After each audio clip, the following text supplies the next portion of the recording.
তাপমাত্রা প্রতিদিন যেন লাফিয়ে লাফিয়ে বেড়ে চলেছে।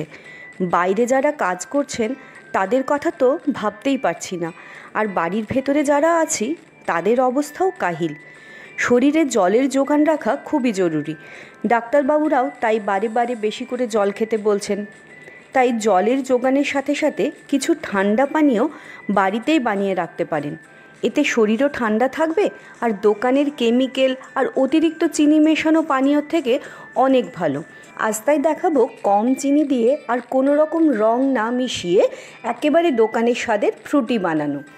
আয়োজনে অনামিকায় আপনাদের সকলকে স্বাগত জানিয়ে শুরু করছি ফ্রুটি বানানো। এর জন্য একটা পাকা আম নিয়েছি আর একটা কাঁচা আম। আম যেহেতু খুব মিষ্টি, সেজন্য চিনির পরিমাণও খুব কম লাগে।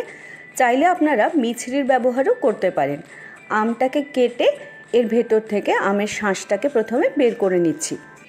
সারা গরমকাল ধরে গত বছরও আমাকে বারবার এরকম ফ্রুটি বানাতে হয়েছে। স্বাদ একেবারে দোকানের মতো। আপনারাও বানিয়ে দেখুন, একেবারে দোকানের ফ্রুটির থেকে কেউ আলাদা করতে পারবে না। শাঁসটাকে খুব সহজে চামচ দিয়ে এইভাবে চেঁচে বার করে নিচ্ছি। ভেতরে যতটুকু আছে পুরোটাই বার করে নেব। এই আমটাতে খুব একটা বেশি আঁশ নেই, সেজন্য মনে হয় না এটা ছাঁকার দরকার হবে। আঁটিতেও যেটুকু আম লেগেছিল সেই আমগুলোকেও কেটে বের করে নিলাম। আঁটিটাকে ফেলে দিচ্ছি। এরপর কাঁচা আমটাকেও খোসা ছাড়িয়ে নিচ্ছি। আমটা খেয়ে দেখেছিলাম বেশ টক, সেজন্য ওই অর্ধেকটা মতো আম ব্যবহার করছি। খোসাটাকে খুব ভালো করে ছাড়িয়ে নিয়ে অর্ধেকটা আম কেটে নিয়ে ওটাকে ছোট ছোট টুকরো করে নিচ্ছি। ছোট টুকরো করলে যখন আমি এটাতে মিক্সিতে বাটবো তখন সহজেই এটা একেবারে পেস্ট হয়ে যাবে। বাচ্চা থেকে বড় সবার খুব পছন্দের এই বাড়িতে বানানো ফ্রুটি। এবার একটা মিক্সিং জারের মধ্যে আমটাকে নিয়ে নিচ্ছি। কাঁচা পাকা দু ধরনের আমের শাঁসই নিয়ে নিলাম। এবার 1/3 কাপেরও কম চিনি এর মধ্যে দিয়ে দিলাম। সামান্য একটু বিট নুন, 1 চিমটি মতো বিট নুন দিয়ে এটাকে ভালো করে দেখুন পেস্ট বানিয়ে নিয়েছি। দেখছেন কোনো আঁশ নেই, তাই ছাঁকিনি। যদি দেখেন আঁশ আছে তাহলে একটু ছেঁকে নেবেন। এবার একটা ফ্রাইং প্যানের মধ্যে এই পেস্টটাকে নিয়ে নিলাম। জার ধোয়া জলও এর মধ্যে দিয়ে দিলাম, 1/2 কাপ মতো জল দিলাম। দিয়ে ভালো করে এটাকে একসাথে মিশিয়ে নিচ্ছি। সুন্দরভাবে মিশে গেছে, আর কি সুন্দর রং এখনই লাগছে দেখুন।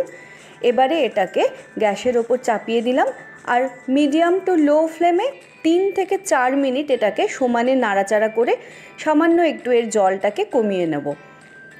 সমানে নাড়বেন কিন্তু, না হলে তলাতে লেগে যাবে, দিয়ে এর স্বাদটাই নষ্ট হয়ে যাবে। এটাকে কিন্তু ঘন করার দরকার নেই, 3-4 মিনিট একটুখানি এটাকে খালি পাক করে নেব, ব্যাস তাহলেই হয়ে যাবে। দেখুন রঙটা এখনই একটুখানি স্বচ্ছ স্বচ্ছ ভাব চলে এসেছে। এই অবস্থাতেই গ্যাসটাকে বন্ধ করে দেবো, দিয়ে এটাকে একটু ঠান্ডা করে নেব। এই যে মিশ্রণটা তৈরি হলো, ঠান্ডা করে বোতলে ভরে ফ্রিজে রেখে দিন। মাসখানেক নিশ্চিন্তে এটা দিয়ে শরবত বানিয়ে খেতে পারবেন। দেখুন মিশ্রণটা ঠান্ডা হয়ে গেছে আর অনেকটাই ঘন হয়েছে। এবার একটা বাটির মধ্যে এটাকে ঢেলে নিচ্ছি। দোকানের ফ্রুটিও কিন্তু বেশ পাতলা হয়, তাই এর মধ্যে আরও 2 কাপ পরিমাণ জল দিয়ে দিলাম। দিয়ে সব কিছু ভালো করে মিশিয়ে নিচ্ছি। দেখুন কি দারুণ কালার এসছে, কোনো রকম রঙের ব্যবহার এর মধ্যে করা হয়নি।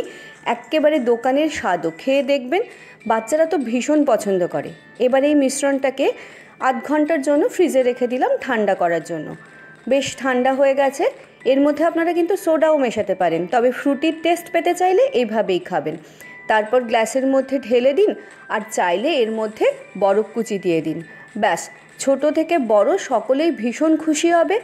বাড়িতে অতিথি এলে তাদেরকেও দিয়ে দেখুন, বুঝতেই পারবে না যে এটা বাড়িতে বানানো ফ্রুটি।